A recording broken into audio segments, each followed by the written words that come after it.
Century 21 et ses 915 agences immobilières au service de vos projets partout en France présentent Sud Radio Conseil de famille.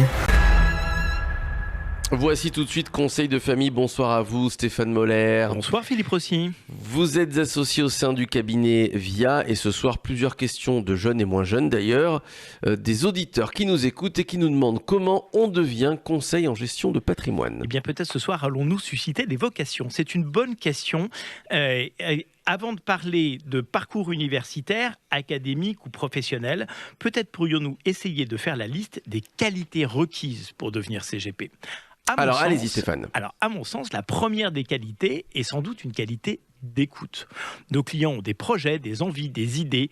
Notre métier est avant tout de les aider à les réaliser. Mon associé Jérôme parle de la maïeutique, qui est la science de l'accouchement. Il faut aider les clients à accoucher de leurs projets. Écoute, reformulation, questionnement paraissent donc être la première des qualités. C'est une approche très psychologique. Et parfois, tout ce qui touche à l'argent, au placement est un peu tabou. Il faut se sentir à l'aise avec un conseil en gestion de patrimoine, précisément pour aborder ces sujets.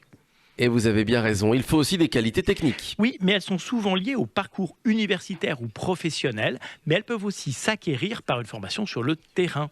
Comme souvent dans la vie, c'est l'envie qui fera la différence. Alors, quelles sont les qualités requises pour faire un bon conseil en gestion de patrimoine ? Eh bien, il faut à mon sens 3 qualités principales. D'abord, il faut des qualités commerciales, c'est-à-dire un vrai sens de la relation client, avoir envie de contact humain. Mais la relation commerciale, c'est aussi une grande rigueur d'organisation. 2, il faut évidemment une qualité de pédagogue. Il faut savoir expliquer les stratégies aux clients afin qu'ils puissent s'approprier les sujets proposés par le gestionnaire. C'est parfois un peu long, mais c'est très important. Et puis enfin, il faut des qualités techniques, juridiques, financières, immobilières. C'est probablement les plus longues à acquérir parce qu'il y a tellement de sujets. Eh oui, quelle est la formation idéale pour devenir gestionnaire de patrimoine ? Eh bien, la profession de conseil en gestion de patrimoine est une profession réglementée, c'est-à-dire qu'il faut un diplôme compatible et une longue expérience à faire valoir dans des domaines connexes pour pouvoir exercer cette profession. Certains diplômes d'école de commerce permettent d'exercer la profession de conseil en gestion de patrimoine. Beaucoup de cursus juridiques permettent aussi d'exercer notre métier. Et quelques cursus financiers. Et il y a maintenant des masters spécialisés en gestion de patrimoine qui forment d'excellents professionnels.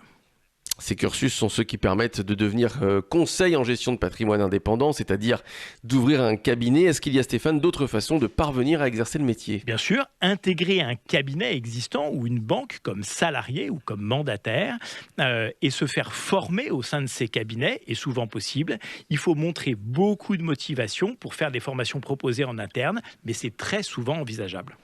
Merci Stéphane, c'est beaucoup plus clair maintenant. Je crois que nous avons répondu à beaucoup de jeunes qui se posent des questions sur la façon de devenir conseil en gestion de patrimoine. Merci à vous mon cher Stéphane. Conseil de famille à retrouver en podcast sur notre site sudradio.fr et toujours vos questions sur le site de Conseil de famille, conseil avec un s-2-famille.com. À demain Stéphane. À demain Philippe. C'était Sud Radio Conseil de famille. avec Century 21 et ses 915 agences immobilières au service de vos projets partout en France.